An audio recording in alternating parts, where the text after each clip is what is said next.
Premier League update, game week 1, going through all the pressers, news, injury news for all the 20 Premier League teams. I'm going to try and get this in 10 minutes, I'll say.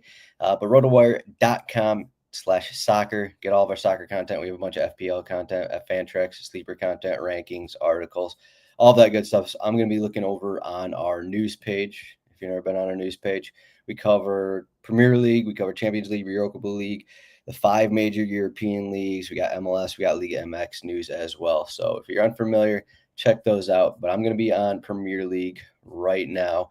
And I'm just going to scroll down here to the bottom, to Thursday's press conferences, and see where we're at. I think Liverpool were the first press conference. So again, I'm going to try and get through all the teams here. There's been maybe a few things that have been new and fresh and something we didn't expect, but overall, most of the stuff coming in the season, nothing is overly surprising. So Liverpool, Joe Gomez, we'll see if he comes back for them.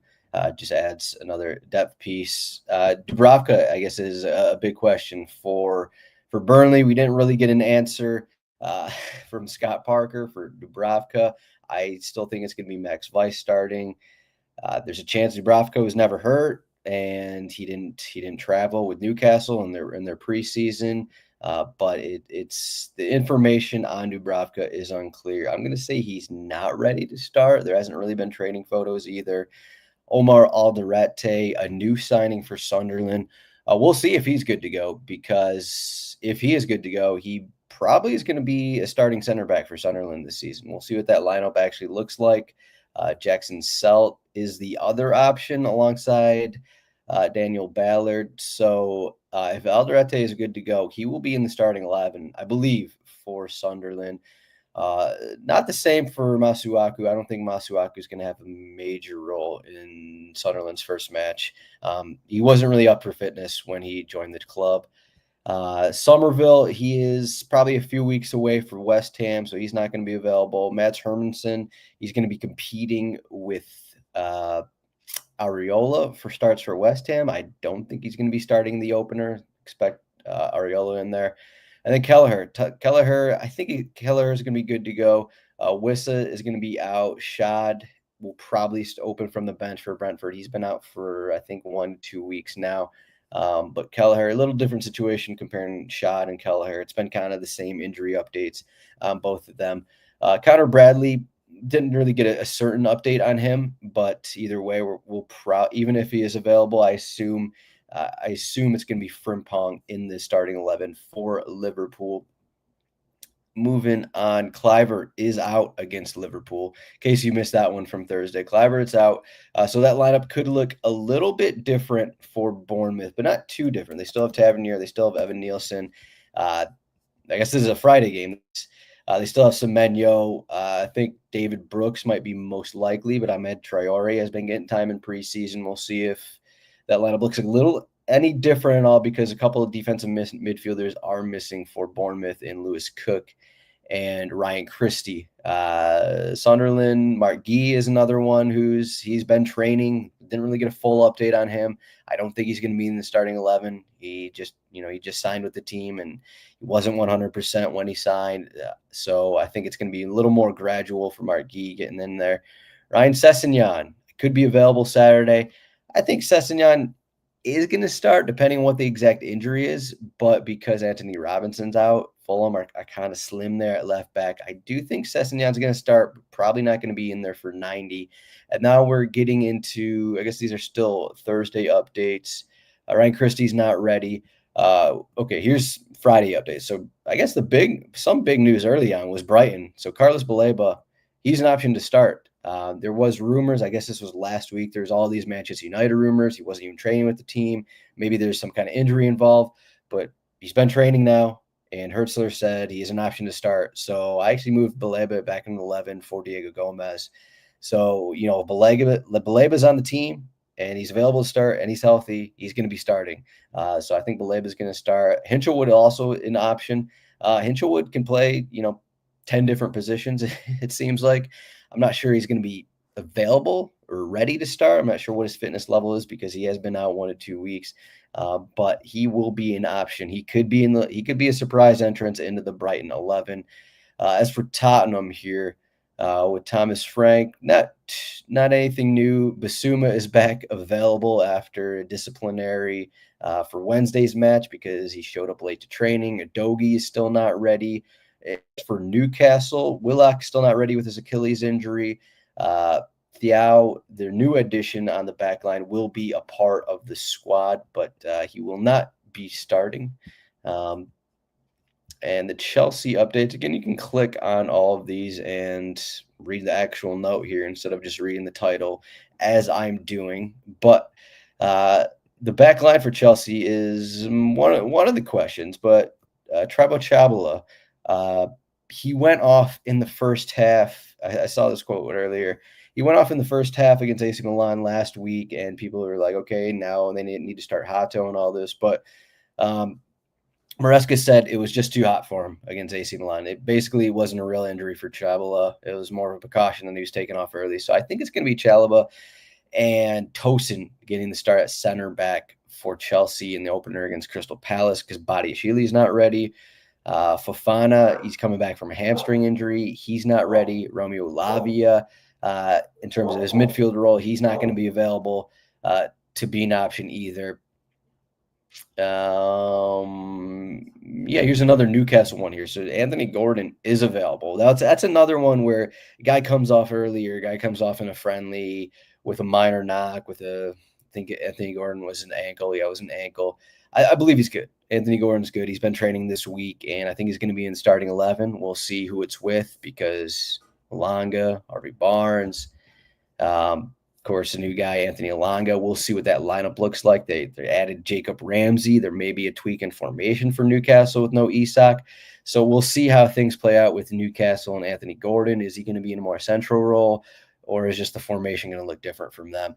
Daichi Kamada got injured in last week's game against Liverpool. So he's out. It's probably going to be Will Hughes starting in the Crystal Palace midfield unless Lerma moves in there.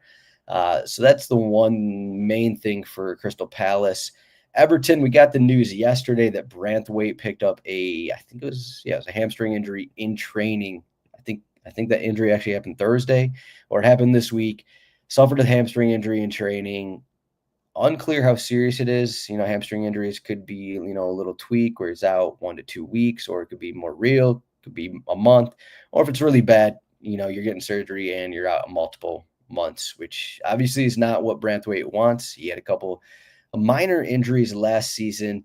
I would say my guess is that he's going to be out until the international break. That's my guess on Branthwaite. We didn't really get a full update from Moyes on him. He didn't really say anything about how long he's going to be out, but Branthwaite, I would assume, won't be back until the international break. Michaelenko is another big question for Everton because they have a youngster, Adam Osnu, will get the start at left back. Michaelenko kind of is their only real left back option. As it stands, Ashley Young is gone, the versatile Ashley Young. So maybe 50-50 on if Michaelenko is going to start. And just before coming on, Vardiol was ruled out against Wolves. He missed the friendly against Palermo. So we're probably going to be looking at Akanji and Ruben Diaz at center back for Manchester City, Aiden Ari at left back. John Stones, Kushanov, Ake are also options at center back, but I think it's going to be Diaz and Akanji. Savinho also out. Unclear if it's an actual injury or if it's related to these transfer rumors. Foden and Rodri are both traveling for Manchester City. Doubt either of them starts, but good news for both those guys both have been battling knocks. Rodri, we know his situation. He's got a groin problem, but he's traveling, so he's well enough to travel. Andre Onana, as expected, he's available. Morgan Rogers, another guy who picked up a knock in a friendly. He is available against Newcastle. I expect Onana to be in the 11. I expect Rogers to be in the 11. And a big question here, Jaden Bogle for Leeds, because Leeds have, minimal options at right back. Their other options are Sam Byram and Isaac Schmidt, and Bogle is going to get maybe 2 or 3 days worth of training in. So I think he's going to start just because Leeds don't have anyone else, but we'll see what happens there. Otherwise, Calvert-Lewin was just signed And that is kind of it. I think we hit all of them. We got a couple more coming in. We had less final pressers were started about an hour, 45 minutes ago. So we got a few minor things coming in, but overall, we got the major things. So that's all we got for Premier League update. I think I covered 20 teams. I don't know if I missed any. I just ran through them all. To stay update, rotowire.com/soccer/news.php. That's how you get into this news section here. As you can see, I'm only in the Premier League. If I click all right now, all of them are Premier League. But if you scroll down a little bit, we got League, we got La Liga, we got Serie A updates coming in. So there's plenty of leagues that we cover. They're all in here. Injuries, signings, anything that's going on, that'll be on this page. If you're new to RotoWire, rotowire.com. Subscription 15% off YouTube 15.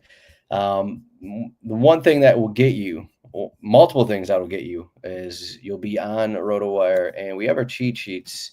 I'll run through this while I'm on this show. I'll run through a couple things here. You can see our draft kit, but we have cheat sheets here. We got our FPL cheat sheet, which is probably the cheat sheets are probably some of the coolest things. Also, all of our stats are going to be under the getting a subscription to get all our stats. Those are all sortable, filterable, downloadable.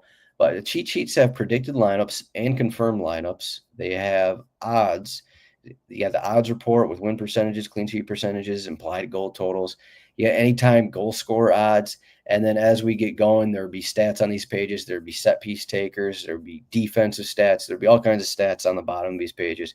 So that's what these cheat sheets provide. A little bit of everything, and extremely helpful as we get going here. Game week 1, welcome. If you haven't been to RotoWire before, rotowire.com/soccer. Thank you for listening to this, and good luck. Enjoy the season. This is we are 5 hours away from Liverpool against Bournemouth, and I think it's a really good schedule for game week 1 in the Premier League. There's a lot of good matchups, a lot of enticing matchups. We got some betting videos up on their YouTube page, youtube.com/@RotoWireSoccer. Please subscribe. We'll have more news videos. I'm going to have some lineup videos. I'm going to run through some depth charts of some teams. We got our betting videos, of course. And we got all the other kind of content. Thank you for listening, and we'll see you over on RotoWire this season.